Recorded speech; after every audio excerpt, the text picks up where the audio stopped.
नमस्कार साथियों। विकल्प मिलेंगे बहुत मार्ग भटकाने के लिए, संकल्प एक ही काफी है मंजिल तक पहुंचाने के लिए। तो आज शिक्षक दिवस के शुभ अवसर पर मैं अपने सभी साथियों को, सभी छात्रों को हार्दिक शुभकामनाएं देता हूं और मैं ईश्वर से प्रार्थना करता हूं कि आप सभी अपने जीवन के लक्ष्य को प्राप्त करें और जिस समर के लिए आप लगे हुए हैं, जिस मेहनत के वजह से आप अपने मंजिल को पाना चाहते हैं, उस मेहनत में, उस जोश में कभी कोई कमी ना हो और हमारा सहयोग, हमारा साथ सदैव आपके साथ बना है और बना रहेगा। साथियों, हम आज शिक्षक दिवस के अवसर पर आपके लिए एक बहुत बेहतरीन बातों की शुरुआत करने जा रहे हैं। ठीक है? क्यों? क्योंकि खास करके हमारे जो इलेक्ट्रीशियन और वायरमैन ट्रेड के हमारे साथी हैं, विशेष रूप से ध्यान देंगे। इलेक्ट्रीशियन और वायरमैन ट्रेड के हमारे जो मित्र हैं, उनके लिए यह बहुत ही जबरदस्त होने वाला है, क्योंकि नाम भी इसका है साथियों, ब्रह्मास्त्र टेस्ट। और अभी जो है, अभी आप देख रहे हैं डीआरडीओ की वैकेंसी आ चुकी है, 3 तारीख से फॉर्म भरना शुरू हो चुका है। फिर आपका सेल है, गेल है, फिर बिहार इलेक्ट्रिसिटी बोर्ड की वैकेंसी के बारे में हमारे बहुत मित्र पूछा करते हैं। तो ये वैकेंसी का रोस्टर बनकर तैयार है साथियों। ठीक है? अब सरकार ने 2 बार टेंडर कैंसिल करी है। अब सरकार की मंशा पर है कि ये कब वैकेंसी निकालती है। इतना आप श्योर हो जाइए कि वैकेंसी तो होनी ही होनी है, पोस्ट निश्चित रूप से खाली हैं और जो रोस्टर है उसके हिसाब से भी सीटें भी फाइनलाइज हो गई हैं। अभी सोशल मीडिया पर कितनी सीटें हैं ये बोल पाना थोड़ा कठिन है, लेकिन आप ये मानकर चलिए 2400 से कम हमारे आईटीआई मित्रों के लिए वैकेंसी नहीं आने जा रही है। 400 450 के आसपास जरूर जूनियर इंजीनियर की वैकेंसी की संभावना बनती है। फिर असिस्टेंट इंजीनियर को गेट के माध्यम से भी यहां पर लेना है। उसके बाद साथियों, इसरो की वैकेंसी रेगुलर बेस पे आती रहती है। फिर आपका ऑर्डिनेंस फैक्ट्री है, भेल है, टेक्नीशियन रेलवे में है, आईटीआई इंस्ट्रक्टर का 10,000 के आसपास पद यहां पर पेंडिंग में है, उसकी भी वैकेंसी जरूर आएगी। जितने भी आपके पीएसयूज हैं, ऐसे भी कई बार हम आपके बीच इन बातों की चर्चा किए हैं, क्योंकि अब थोड़ी देर के लिए ही सही, चुनावी ही सही, लेकिन अगर चुनावी ही वैकेंसी आएगी तो निश्चित रूप से वैकेंसी आएगी और आपको अब वक्त बर्बाद नहीं करना है, अपनी पढ़ाई के लिए लग जाना है। आप यहां देख रहे होंगे ब्रह्मास्त्र टेस्ट। जरा सा देखते हैं ये ब्रह्मास्त्र टेस्ट है क्या। ठीक है? और इस टेस्ट में आपको क्या करना होगा। साथियों, जो हमारा ब्रह्मास्त्र टेस्ट है वो मुख्य रूप से इलेक्ट्रीशियन और वायरमैन के हमारे मित्रों के लिए है। और इलेक्ट्रीशियन और वायरमैन के हमारे जो साथी हैं, उनको जिन्होंने कभी क्लासेस नहीं की है या जो पहले से पढ़ चुके हैं, प्रैक्टिस बहुत महत्वपूर्ण है। आप जानते हैं असिस्टेंट लोको पायलट में स्टेज 2 में निश्चित रूप से साथियों आपका 75 मार्क्स का ट्रेड पूछता है। ठीक है? और आपके इलेक्ट्रीशियन हो, वायरमैन हो, इलेक्ट्रिकल इंजीनियरिंग से बीटेक हो, डिप्लोमा हो, ठीक है, ये सारे साथी यहां पर योग्य होते हैं। डिप्लोमा भी, बीटेक भी, आईटीआई भी, तीनों योग्य होते हैं। और तीनों छात्रों को इलेक्ट्रीशियन ग्रुप में सेम सिलेबस पूछता है जो आईटीआई इलेक्ट्रीशियन का होता है। हम जल्द ही सिलेबस पर भी एक वीडियो आप लोगों के बीच देंगे। अब यहां मुख्य बात यह है कि आप सभी लोगों को यह ध्यान रखना है, ऐसा नहीं कि डिप्लोमा के छात्रों को इंजीनियरिंग का सब्जेक्ट पूछा जाएगा। जेई की एग्जामिनेशन होगी तो उसमें इंजीनियरिंग का पूछा जाएगा, लेकिन जो आपका असिस्टेंट लोको पायलट का एग्जाम होगा उसमें आपको आईटीआई इलेक्ट्रीशियन के ट्रेड से ही प्रश्न पूछे जाएंगे। ठीक है? तो आप यहां पे देखिए, वाइंडर ट्रेड के भी हमारे साथी हैं, उन सभी लोगों को भी आपको इलेक्ट्रीशियन से ही क्वेश्चन पूछा जाएगा। तो अल्टीमेटली जो इलेक्ट्रीशियन ट्रेड है उसमें स्कोर करना बहुत आवश्यक है। और आप जानते हैं कि वैकेंसी जब आती है तो 6 महीने 7 महीने में लगभग एग्जाम हो जाया करती है। अभी तो कोविड था, इस वजह से लंबा गैप लगा। जैसे एग्जाम्पल के तौर पे एसएससी जेई देखिए, पिछले साल नहीं आया, लेकिन इस बार जो एसएससी जेई आई है तो 2 तारीख लास्ट डेट फॉर्म भरने का था और इसने 2 तारीख को ही डेट अनाउंस कर दिया कि आपका 14 से 16 नवंबर में एग्जाम होना है। अभी की स्थितियां जो हैं, क्या है कि सरकार के ऊपर भी दबाव है, चाहे वो केंद्र हो या राज्य हो, दोनों को साबित करना है कि हम रोजगार देते हैं और आप रेगुलर घोषणाएं सुन रहे हैं। तो चलिए, उन घोषणाओं पे भी हम विश्वास नहीं करते हैं, लेकिन इतना तो मानते हैं कि चुनाव होगी और चुनाव होगी तो जनता को प्रलोभित करने के लिए कुछ न कुछ तो उपाय किए जाएंगे। वो उपाय हमारी नाराजगी को दूर करने का है, जॉब। लेकिन ये जॉब की वैकेंसी यानी कि रिक्रूटमेंट जब आती है तो हमें तैयार तो होना पड़ेगा। और तैयारी, ये सिलेबस आप देखते हैं कितना लंबा चौड़ा होता है। 10 दिन या 1 महीने या 3 महीने में संभव नहीं होता है। हमें बेसिक से पढ़ना होगा। खास करके हमारे ग्रुप डी के मित्रों के लिए अब तो ये कंफर्म हो जाइए कि आप ग्रुप डी में आईटीआई कंपलसरी किया जा रहा है और आपको आने वाले समय में ट्रेड से भी क्वेश्चन पूछे जाएंगे, इसलिए ट्रेड हमारे लिए बड़ा महत्वपूर्ण है। तो ये ब्रह्मास्त्र टेस्ट विशेष रूप से हमारे इलेक्ट्रीशियन एनवायरमेंट के साथियों के लिए है और हमने यह सोच करके इसको तैयार किया है कि साल भर, साथियों ध्यान देंगे, 1 साल तक, ठीक है, इसमें 1 साल तक 1 ईयर, आप ध्यान दीजिएगा, 1 ईयर तक साथियों, 1 साल तक निश्चित रूप से 1 ईयर तक आप निश्चित रूप से टेस्ट सीरीज में हमसे जुड़े रहेंगे। मैं आपको विशेषताएं बता रहा हूं। 1 साल तक हम आपको डेली मंडे टू फ्राइडे आपके मोबाइल पर टेस्ट के क्वेश्चंस जाएंगे, आप वहां पर क्लिक करके या लैपटॉप के माध्यम से आप हमारी टेस्ट को देंगे। टेस्ट देने के बाद आपको स्कोर, रैंक कार्ड बता दिया जाएगा।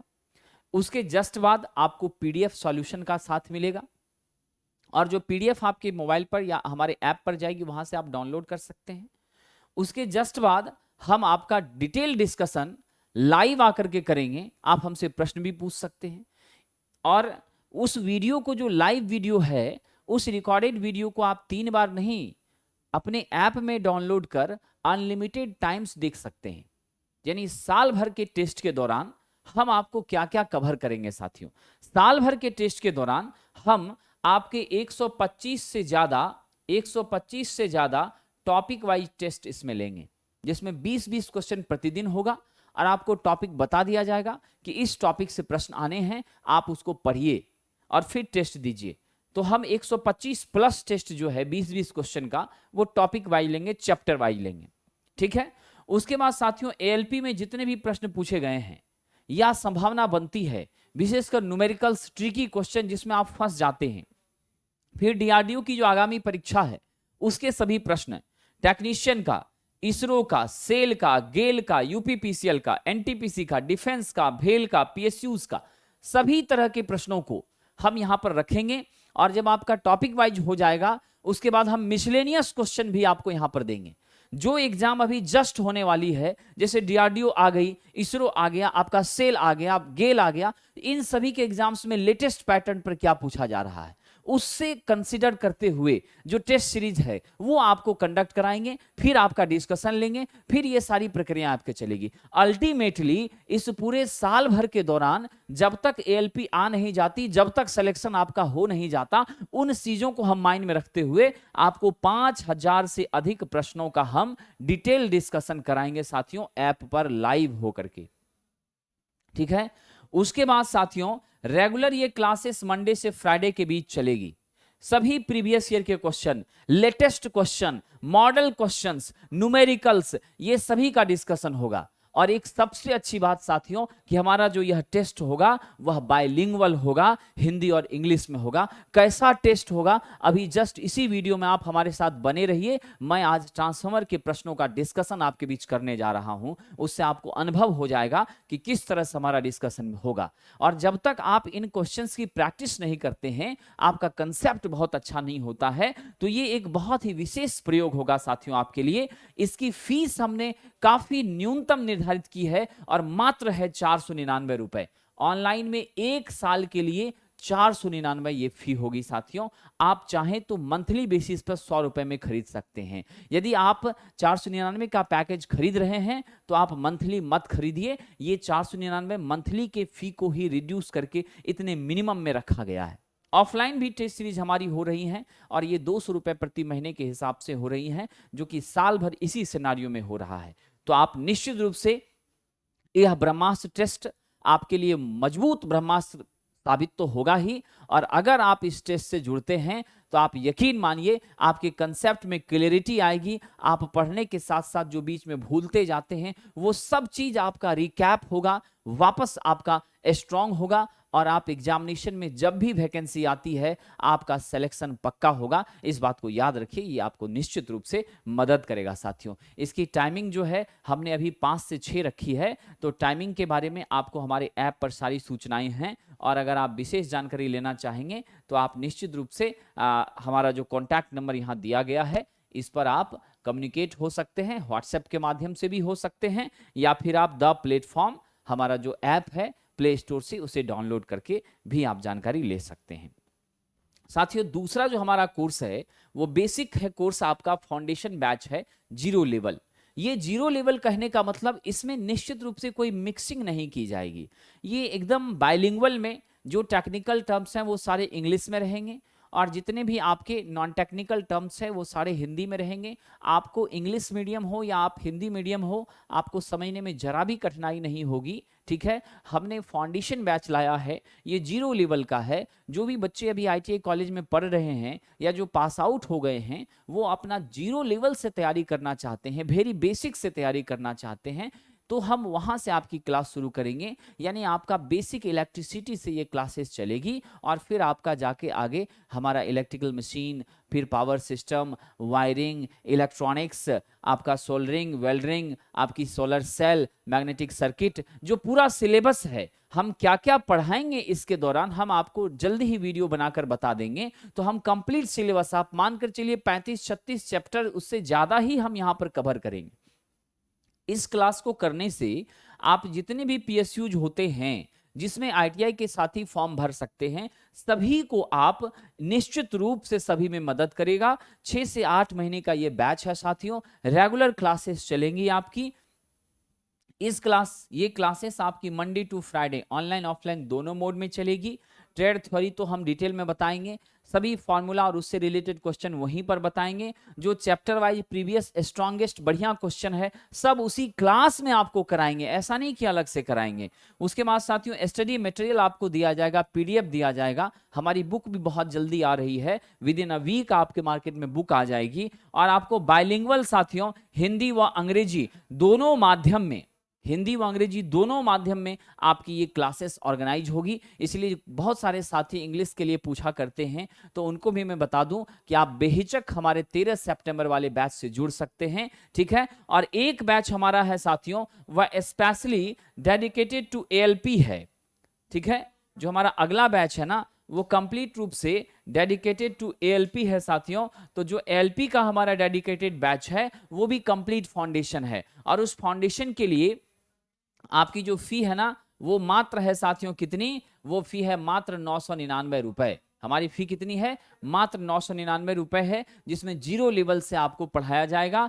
आप द प्लेटफॉर्म ऐप डाउनलोड करके ऑनलाइन हमसे जुड़ सकते हैं और ऑफलाइन में भी हमारी क्लासेस प्लेटफॉर्म इंस्टीट्यूट पटना में आकर कर सकते हैं। ऑफलाइन में हमारी फी 3550 यानी 3550 है। चलिए अब हम बात करते हैं, ये तो कोर्स का डिटेल हो गया जो हम आपके लिए लेकर आ रहे हैं साथियों। बहुत सारे मित्र डीआरडीओ के टेस्ट सीरीज के बारे में पूछते हैं, तो वह डीआरडीओ का टेस्ट सीरीज भी हम बहुत जल्द आपके बीच ला रहे हैं। ठीक है, तो आप निश्चित रूप से हमसे जुड़िए और अपने कैरियर को निश्चित बनाइए। ऐसा है ना कि निश्चित आपको लगेगा कि सर तो अभी इतना जल्दी शुरू कर दिए, अभी तो वैकेंसी आई नहीं। जब वैकेंसी आ जाती है तो आपके पास नॉन टेक पढ़ने का प्रेशर होता है, टेक पढ़ने का प्रेशर होता है, दबाव रहता है। ऐसे में आपका बहुत स्ट्रांग कैपेबिलिटी के साथ आप लग नहीं पाते हैं। इसलिए अभी वो महत्वपूर्ण समय है जिसमें एक एक पल का यूज करके आप बेसिक से ट्रेड को मजबूत करिए। ठीक है, स्किल टेस्ट के लिए भी हम आपको बताएंगे। आप लोगों को प्रैक्टिकल ट्रेनिंग के वास्ते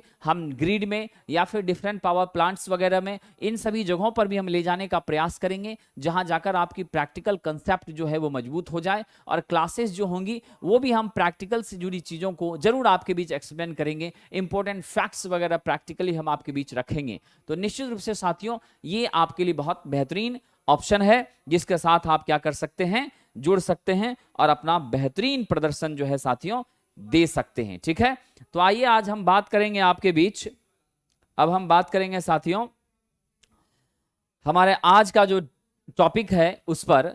आज जो हम आपके बीच चर्चा करने वाले हैं वो हमारा ट्रांसफार्मर। ठीक है, ब्रह्मास्त्र टेस्ट में इलेक्ट्रीशियन और वायरमैन के साथियों के लिए ये ट्रांसफार्मर कैसे यह टेस्ट आयोजित होता है, प्रश्न कैसे रहते हैं, ठीक है, और आपको इससे कितना फायदा मिलेगा, ये सब पर हम आज चर्चा करेंगे। ठीक है, तो आइए साथियों हम देखते हैं। सबसे पहला हमारा है प्रश्न। आप देखिए यहाँ पर जो प्रश्न है वो इंग्लिश और हिंदी दोनों में है, बाइलिंगुअल में प्रश्न रहेगा और सारा जो आपका डिस्कशन होगा डिजिटल बोर्ड से होगा और स्लाइड के माध्यम से पिक्चर, एनिमेशन, ये सारी चीजें आपके बीच रखी जाएंगी। साथियों हमारा पहला प्रश्न है, which of the following which one of the winding does not belong to concentric winding of transformer? कौन सा वाइंडिंग कॉन्सेंट्रिक नहीं होता है? कॉन्सेंट्रिक का सीधा अर्थ होता है एक बार शुरू किया और फिर हम ऐसे लपेटते गए, वाइंडिंग को इंस्टॉल करते गए, फिर लास्ट छोड़िए वाला, ठीक है। यानी एक जगह से लपेटना चालू किया, होते होते होते होते फिर ये लास्ट, ठीक। तो ये आपकी कॉन्सेंट्रिक होती है। खास करके आप जान लीजिए कि हमारी जो कॉन्सेंट्रिक वाइंडिंग होती है इसका प्रयोग हम करते हैं कोर टाइप ट्रांसफार्मर में। और ट्रांसफार्मर जो हमारा होता है, आपको यहां पर जो तस्वीर मैं दिखा रहा हूं ये देख लीजिए, आपका ये कोर है। ये क्या कहलाता है? पूरा का पूरा ये आपका कोर कहलाता है, ठीक है। यही कोर चुंबकीय रास्ता देता है, मैग्नेटिक पाथ देता है।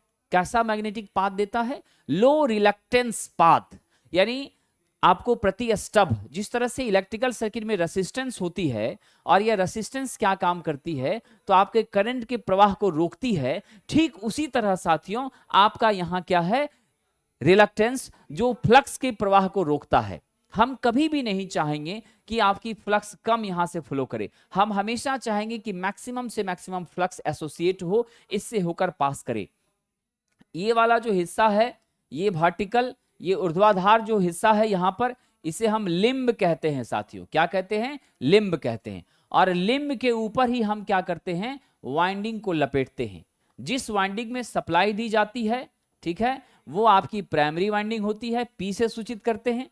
जिस वाइंडिंग से आप लोड को जोड़ते हैं, आउटपुट लेते हैं, उसे आप एस कहते हैं, सेकेंडरी कहते हैं, ठीक है। तो याद रखेंगे, वह वाइंडिंग जिसमें सप्लाई दी जाती है उसे प्राइमरी, वह वाइंडिंग जहां से आउटपुट लिया जाता है उसे सेकेंडरी कहते हैं। यह दोनों वाइंडिंग आपस में इलेक्ट्रिकली नहीं जुड़ा होता, दोनों के बीच कोई इलेक्ट्रिकल कनेक्शन नहीं होता, समझ गए। ये दोनों आपस में एक दूसरे से 180 डिग्री से शिफ्टेड होते हैं, एक इधर दूसरा उधर, दोनों अपोजिट फेज में होता है साथियों। इस दोनों के बीच प्रतिरोध कितना? अनंत होता है। कितना प्रतिरोध होता है? अनंत होता है। आपको याद रखना है, बहुत हाईलाइटेड प्रश्न है, the resistance between these two windings must be infinity because these windings are not directly connected electrically with each other। ये दोनों वैद्युतिक रूप से एक दूसरे से जुड़े नहीं होते हैं। These two windings are connected magnetically with each other। ये दोनों चुंबकीय रूप से आपस में एक दूसरे से जुड़ी होती हैं और चुंबकीय रूप से शक्ति का क्या होता है? पावर आपकी ट्रांसफर करती है। दैट मीन्स आप यूं समझें तो वोल्टेज आपका स्टेप अप स्टेप डाउन होता है, करंट आपका स्टेप अप स्टेप डाउन होता है। लेकिन एक बात याद रखिए, इसरो में प्रश्न पूछा था, अगर हम वोल्टेज सेकेंडरी का बढ़ा दें और प्राइमरी की करंट को हम घटा दें तो क्या होता है साथियों? सपोज टू बी दैट, अगर हमने वोल्टेज बढ़ाया वोल्टेज घटाया तो क्या फर्क पड़ता है? आपकी फ्रीक्वेंसी क्या हो जाएगी? फ्रीक्वेंसी पे कोई अंतर नहीं आएगा, फ्रीक्वेंसी हमेशा एक समान रहेगी, ठीक है। Frequency always remains constant in case of transformer. साथियों, तो हमारा जो मुख्य उद्देश्य है वो वाइंडिंग पे चर्चा करना था। तो हमारी वाइंडिंग जो इस पे इंस्टॉल करी जाती है तो वो प्राइमरी होगी, दूसरी सेकेंडरी होगी। अब ऐसी वाइंडिंग जिसको हमने कोर टाइप ट्रांसफार्मर में प्रयोग किया है, तो याद रखिए वो मुख्यतः क्या होती है? कॉन्सेंट्रिक वाइंडिंग होती है। और जितनी आपकी साथियों अल्टरनेटर है या फिर आपकी डीसी मोटर है या सिंगल फेज इंडक्शन या 3 फेज इंडक्शन मोटर है, तो जैसे रोटेटिंग मशीन आ गया तो सारे रोटेटिंग मशीन में हमारा क्या होता है? तो सारे रोटेटिंग मशीन में आपका डिस्ट्रीब्यूटेड वाइंडिंग होती है। सारी वाइंडिंग स्लॉट्स में खांचेदार संरचना में अलग अलग बटी रहती है, ठीक है। यहां पर कॉन्सेंट्रेट होती है। ओके, अब यहां पर ध्यान दीजिए कि हमारा जो ट्रांसफार्मर है, आपको तो मालूम है ना कैसे काम करता है? ट्रांसफार्मर म्यूचुअल इंडक्शन पर काम करता है। किस पर? ट्रांसफार्मर म्यूचुअल इंडक्शन प्रिंसिपल पर काम करता है साथियों, ठीक है। अब देखा जाए हेलिकल वाइंडिंग, आपका जो यहां पर एग्जांपल है हेलिकल वाइंडिंग का, क्रॉस ओवर का, सैंडविच का और डिस्क का, ठीक। तो आपको कहा गया है कि कौन सा आपके कॉन्सेंट्रिक वाइंडिंग का प्रकार नहीं है। तो साथियों ये देखिए डिस्क वाइंडिंग है, ये आपकी क्या है? निश्चित रूप से कॉन्सेंट्रिक वाइंडिंग ही है। ये क्या होती है? आपकी डिस्क वाइंडिंग, ये कॉन्सेंट्रिक वाइंडिंग होती है। ध्यान दीजिएगा, कैसी वाइंडिंग होती है? कॉन्सेंट्रिक वाइंडिंग होती है। और ये कॉन्सेंट्रिक वाइंडिंग का प्रकार है आपका डिस्क वाइंडिंग, जिसमें कि आपका अलग अलग शेप आप देख रहे हैं। ये फ्रंट व्यू है, आगे से आपको प्लेट जैसा दिख रहा है, ठीक। ये आपका हेलिकल वाइंडिंग है। ये सब हम कहाँ यूज करते हैं? कोर टाइप ट्रांसफार्मर में करते हैं। यानी एक बेस लिया, फिर ऐसे लपेटते गए नीचे से फिर बेस को निकाल लिया, ये जो अरेंजमेंट होता है हेलिकल में होता है। तो आपका हेलिकल और डिस्क ये दोनों क्या है, कॉन्सेंट्रिक वाइंडिंग है। अब यहां देखिए ये हमारा core type transformer, core type में ये सिंगल फेज का ट्रांसफार्मर है और ये 3 फेज का है, ठीक है। ये 3 फेज है, ये आपका सिंगल फेज है। यहां पर आप देख रहे हैं ये जो हमारा वाइंडिंग लपेटा गया है ये सब आपका क्या है, कॉन्सेंट्रिक वाइंडिंग है। ये भी आपका क्या है, कॉन्सेंट्रिक है। यानी पहले हम करते हैं लो वोल्टेज वाइंडिंग, फिर हम क्या करते हैं, हाई वोल्टेज। क्योंकि लो के बाद जब हाई करते हैं ना तो बीच में लैमिनेशन की बहुत कम लेयर देनी पड़ती है, इंसुलेशन का कॉस्ट कम होता है, और साथ ही साथ लो वाइंडिंग के ऊपर जब हाई करते हैं तो मैकेनिकल स्ट्रेंथ भी बढ़ती है, यांत्रिक मजबूती भी आपकी क्या होती है, अच्छी हो जाती है। लेकिन जैसे हम आए कहां पर, सेल टाइप में, तो देखिए आपका लिम्ब 1, लिम्ब 2 और ये बीच वाला सेंट्रल लिम्ब, तो इसमें हमने क्या किया, सेंट्रल लिम्ब में वाइंडिंग करी है। कहां पर की है, सेंट्रल लिम्ब में। ये आपको सैंडविच के जैसा दिख रहा है कि नहीं, है ना, स्पष्ट सी बात है। आप सैंडविच में आपने देखा कि क्या होता है, दोनों तरफ से ब्रेड और बीच में आपने पेस्ट दे दिया। ठीक उसी तरह से दोनों तरफ आपकी लिम्ब है और बीच में वाइंडिंग है, ठीक है। तो स्पष्ट है कि this structure is definitely sandwich. तो हम यहां पे ध्यान लीजिए, ध्यान रखिए कि सैंडविच वाइंडिंग जो है ये कॉन्सेंट्रिक वाइंडिंग का प्रकार नहीं है, और सैंडविच वाइंडिंग को ही हम इंटरलीव्ड वाइंडिंग भी कहते हैं। क्या कहते हैं, इंटरलीव्ड वाइंडिंग। इसी को साथियों हम क्या कहते हैं, इंटरलीव्ड वाइंडिंग कहते हैं। और ये वाइंडिंग कहां की जाती है, सेल टाइप ट्रांसफार्मर में। कहां की जाती है, सेल टाइप ट्रांसफार्मर में की जाती है। तो आपका जो सही उत्तर है वो ऑप्शन नंबर बी है कि हमारी कॉन्सेंट्रिक वाइंडिंग का प्रकार क्रॉसओवर है, हेलिकल है और डिस्क है। ये तीनों आपके कॉन्सेंट्रिक वाइंडिंग के ही प्रकार हैं, टाइप्स हैं, मेथड हैं। लेकिन सैंडविच एक अलग मेथड है और यह सैंडविच वाइंडिंग की जाती है आपके सेल टाइप ट्रांसफार्मर में, कोर टाइप में नहीं की जाती है। कंसेप्ट क्लियर साथियों। तो हम अगले प्रश्न की तरफ बढ़ते हैं। हमारा अगला प्रश्न कह रहा है, Buchholz relay is protection relay used in oil immersed transformer, under what condition does Buchholz relay will not operate. ये कह रहा है साथियों, बुकोज रिले एक रिले है जो कहां पे प्रयोग की जाती है, आपके ट्रांसफार्मर में प्रयोग की जाती है। खास करके वैसे ट्रांसफार्मर में जिसमें क्या होता है, तेल भरा होता है। लेकिन कब यह बुकोज रिले काम नहीं करता है, तो आइए जरा हम देखते हैं बुकोज रिले क्या होता है। आपके सामने ये तस्वीर दिख रही है। ये जो बुकोज रिले है उसका एक हिस्सा किससे जुड़ा होता है, ट्रांसफार्मर के मेन टैंक से, और दूसरा हिस्सा कहां जुड़ा होता है साथियों, कंजर्वेटर से। आप जानते हैं ना, कंजर्वेटर एक छोटा सा टैंक होता है। कंजर्वेटर एक छोटा सा टैंक होता है जो हमारे मेन टैंक से जुड़ा होता है इस जगह पर। इसका काम है ऑयल के लेवल को बनाए रखना, मेंटेन रखना। यह आपका मेन टैंक हुआ, ठीक है। और आपका बुकोज रिले इस जगह पे जुड़ा होता है। ये आपकी होती है बुकोज रिले। ये क्या होती है, बुकोज रिले होती है। अब आपका ये दिखा आपने कंजर्वेटर। तो एक तो सबसे पहली बात जो क्वेश्चन आते हैं कि हमारा मेन टैंक और कंजर्वेटर के बीच में क्या जुड़ा होता है, बुकोज रिले होता है। बुकोज रिले किस तरह के ट्रांसफार्मर में लगेगा, आपका 500 केवीए से ज्यादा रेटिंग के ट्रांसफार्मर में लगेगा। खास करके जो ट्रांसफार्मर में ऑयल इमर्ज की गई है, यानी कि उसके पूरे के पूरे हिस्से को मेन टैंक के अंदर ऑयल में डुबोकर रखा गया है, वहां पर इसका प्रयोग होता है। साथियों यहां ध्यान दीजिए कि एक तो यहां से कंफर्म हो गया कि ट्रांसफार्मर और मेन टैंक और कंजर्वेटर के बीच में बुकोज रिले। आखिर ये बुकोज रिले करता क्या है, बुकोज रिले इनसिपिएंट फॉल्ट से बचाता है, यानी जो आंतरिक फॉल्ट आती है उससे ट्रांसफार्मर को सुरक्षित रखता है। इसमें 2 स्विच होते हैं, ये देखिए हिंज एक हिंज, यानी कि आपका पहला ये mercury floating switch 1, mercury floating switch 2। जैसे ही आपकी क्या होती है, तेल गर्म होती है लॉसेस के कारण, तो गैस बनती है, और ये जो गैसेस हैं, गर्म हवाएं हैं, वो गैसेस आपकी कंजर्वेटर की तरफ मूव करती है आपके टैंक से निकलकर। क्योंकि आप जानते हैं हर खाली स्थान पे हवा होती है। जब इधर से आपका तेल गर्म होगा तो वो हवाएं, वो गैसेस भी गर्म होंगी, और गर्म होकर के किधर को जाएगी, आपके कंजर्वेटर में जाएगी। और जब कंजर्वेटर में जाने लगेगी तो बीच में है बुकोज रिले। अब बुकोज रिले से जब ये प्रेशर पड़ता है तो ये फ्लोटिंग स्विच ऊपर की ओर उठता है। जब ऊपर उठता है तो क्या होता है, अलार्म सर्किट से जुड़ा हुआ है, तो ये अलार्म पहले बजाता है। अगर आपका अलार्म बजता रहा और आपने ध्यान नहीं दिया तो अंतिम स्थिति में जब एक्सेस हीट बढ़ जाती है, यानी फॉल्ट ज्यादा होने की चांसेस रहती है, तब आपका ट्रिप कॉइल क्या करता है, सर्किट को ट्रिप कर देता है। यानी इस स्विच के माध्यम से फिर आपका क्या होता है, सर्किट ट्रिप कर जाती है, यानी कनेक्शन डिस्कनेक्ट हो जाता है, आपकी ट्रांसफार्मर सेफ रह जाती है, आपको हजारों लाखों करोड़ों का नुकसान नहीं होता है। ठीक है, तो ये आपने देखा कि यहां पर एक बात को ध्यान से समझिए, कितने फ्लोटिंग स्विच यूज होते हैं, दो मरकरी स्विच यहां पर यूज होते हैं, पहली बात। दूसरी बात मैंने कहा कि गैस के जाने से इसका संचालन होता है, मतलब ये ऑयल ऑपरेटेड रिले नहीं है, ये गैस एक्चुएटेड रिले है। कैसी रिले है, गैस एक्चुएटेड रिले है साथियों। ठीक है, क्या है, गैस एक्चुएटेड रिले, गैस के कारण संचालित होती है। ये तो इसका ग्राफिकल व्यू है, लेकिन इसका रियल पिक्चर ऐसा होता है जो आप यहां पे देख रहे हैं। ये नीचे आपका कंजर्वेटर, ये मेन टैंक, ये है बफल प्लेट।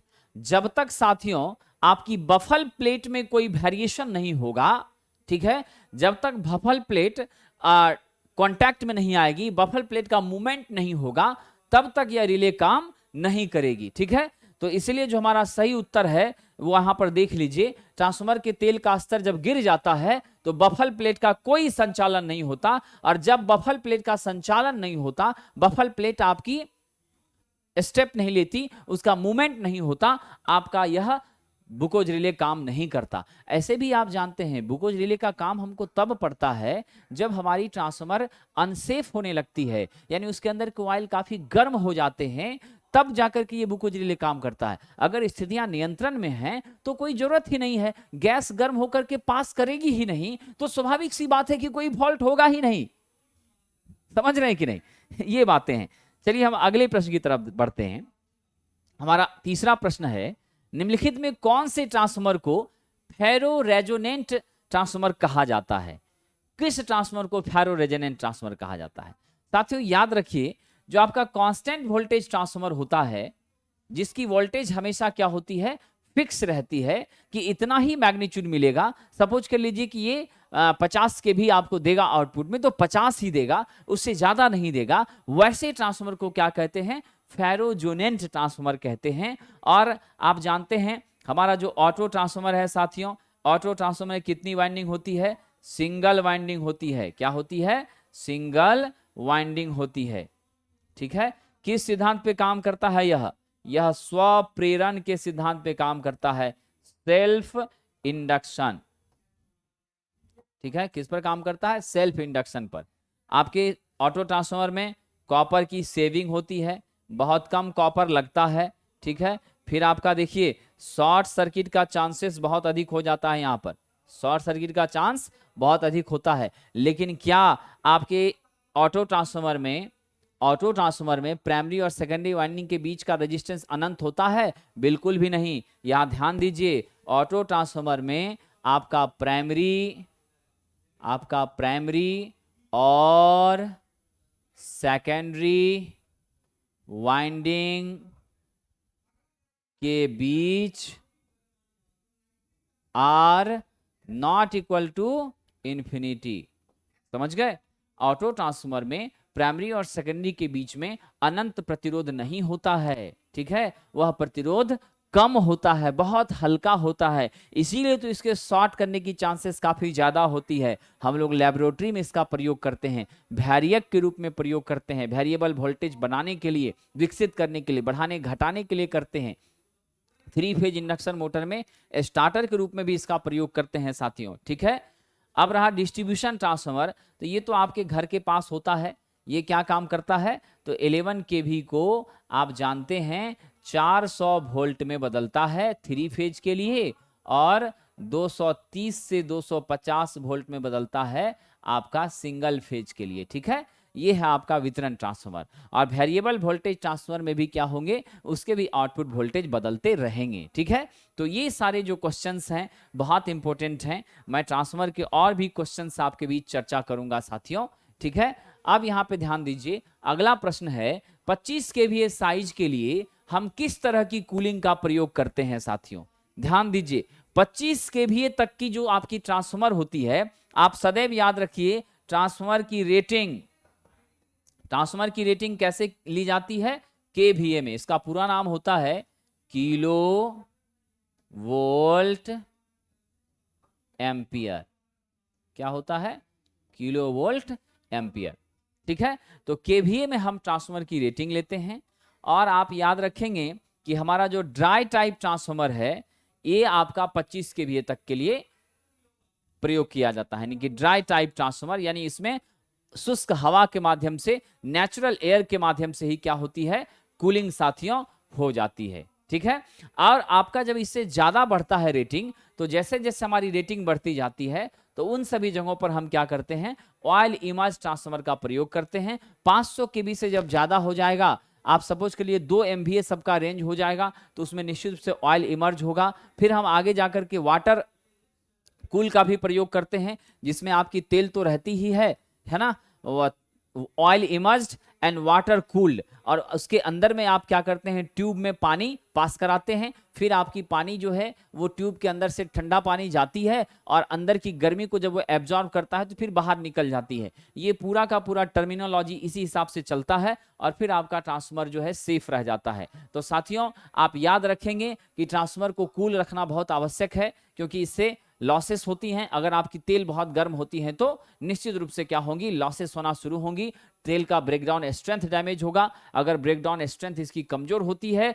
तो आपका लेमिनेशन, इंसुलेशन वो कमजोर होगा। परिणाम ये होगा कि ट्रांसफार्मर डैमेज कर जाएगी। ठीक है, और आप याद रखें कि हम जो तेल प्रयोग करते हैं वो सिंथेटिक ऑयल होती है, पैराफिन ऑयल होती है, और मेनली हम पायरोक्लार नामक ऑयल का प्रयोग आजकल सर्वाधिक किया करते हैं।